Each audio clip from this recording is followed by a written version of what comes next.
Court में सिर्फ माननीय कोर्ट में इस बात के लिए केस लगा था कि आज हमें मेंटेनेबिलिटी पे सुनना था और जो संजौली की लोकल कमेटी है जिन्होंने अपने वकील के माध्यम से यहाँ केस किया था कि उन्हें भी पार्टी बनाया जाए, उनकी जो एप्लीकेशन पेंडिंग थी उस पर भी फैसला आ गया और उसे डिसमिस कर दिया गया।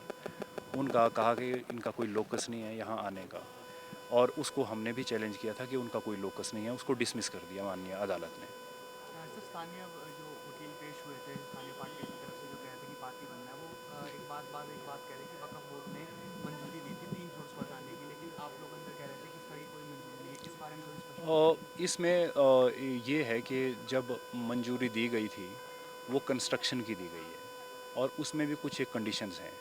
सवाल ये है कि उनका ये कहना है कि ये जो है ये एक सरकारी ज़मीन पे बनी हुई मस्जिद है। हालांकि ये समझने वाली बात है और ये बात मैं कहना भी चाहता हूँ कि ये सरकारी ज़मीन पे नहीं है, ये वक्फ बोर्ड की ही ज़मीन पे बनी हुई है।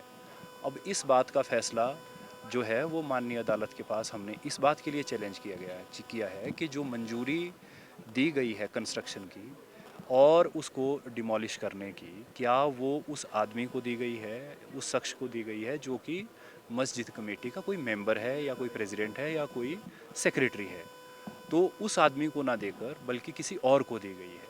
और जो कोई आदमी प्राइवेट कैपेसिटी में अपीयर हो भी रहा है तो उसको दी गई कोई मंजूरी, क्योंकि वक्फ एक सब की ज़मीन है, वो सब की ही ज़मीन है जो जो वक्फ बोर्ड से संबंधित हैं। इस वजह से जो उनका चैलेंज है वो उस बात पे गलत है कि ये कोई सरकारी ज़मीन पे अब बनी अगली सुनवाई कब होगी? है। ये मंडे के लिए स्थगित की है। उसके लिए आज हमने कोर्ट से टाइम लिया है कि कुछ पर्सनल कारणों की वजह से हम नहीं आज आर्ग्यू कर पाएंगे, इसलिए मंडे को आर्ग्यू